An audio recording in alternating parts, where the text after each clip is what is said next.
I am telling the story here of two sons. A grievous wrong was done to one, along with to thousands of others of all ages. The second son is striving to get that wrong righted. The first son, Kevin Flannery, was born at Clark Air Base in the Philippines, 25th of July 1969. This son died shortly after birth and was laid to rest in Clark Cemetery. Why?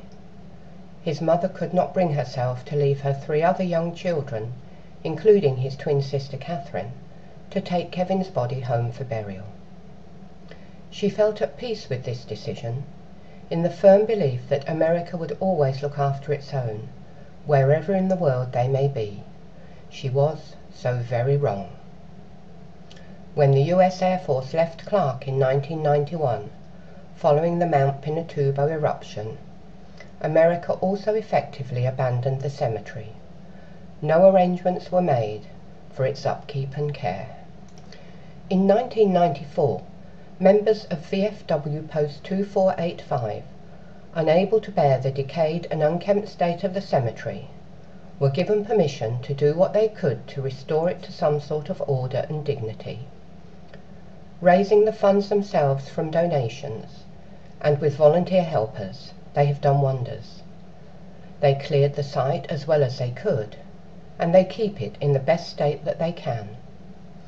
But with the greatest will in the world, all they can really do is to maintain the cemetery in a state of arrested decay. But to do even that is almost a miracle. Together with Clark Veterans Cemetery Restoration Association, they have also created a new plaza, restored monuments, built a new fence and gate. Now, Clark Veterans Cemetery Restoration Association is doing all it can to raise awareness of this forgotten cemetery and to have it restored to its rightful state, maintained as it should be by the US government. We believe that the government owes this to all interred at Clark, and to those who have loved and lost them. At last we have a Senate resolution, S2320, Remembering America's Forgotten Veterans Cemetery Act of 2012, which seeks to do just that.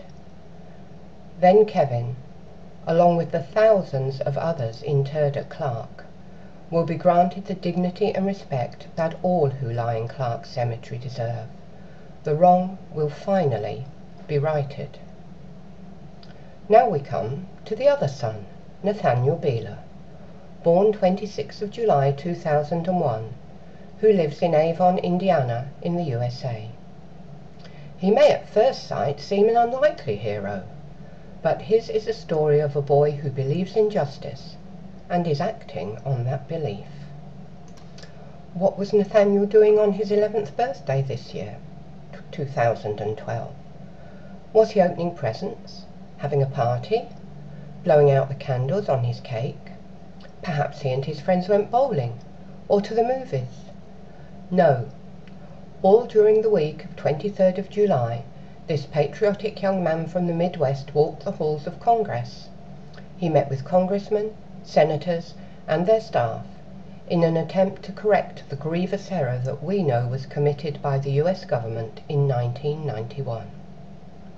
To restate, that error is the abandonment of the military cemetery at the former Clark Air Base, a cemetery that contains the remains of military veterans and their dependents from conflicts ranging from the Spanish-American War to the present day. Young Nathaniel Beeler has been emailing, calling and knocking on doors in an attempt to get the legislature to take positive action and pass S2320, Remembering America's Forgotten Veterans Cemetery, and to reconcile its related legislation in the House to mirror the Senate bill. Remarkably, Nathaniel did not grow up in a military family. He learned of the issue after his mother, a schoolteacher, read an AP story that ran on 4th of July 2011 and shared it with the family.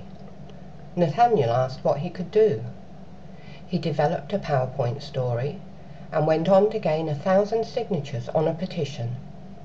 Then, accompanied by his mother, he travelled from his home in Avon at the family's own expense, specifically to carry the message to Washington.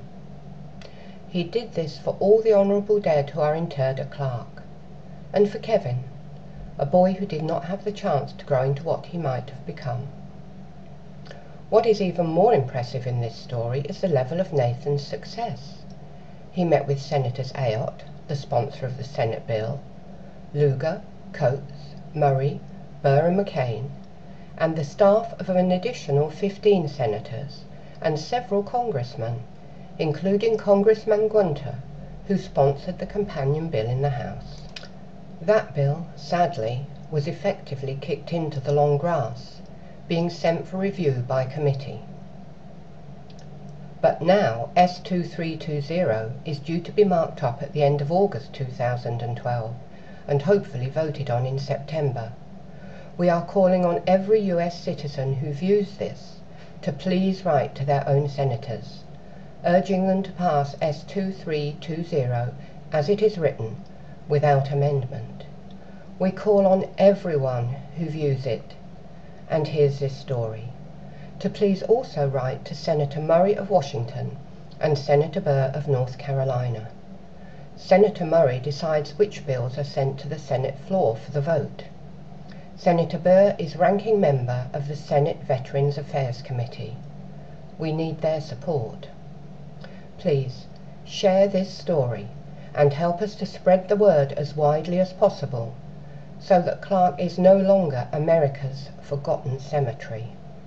Then these honourable dead will finally be respected and rest in dignity, and those who loved them be at peace.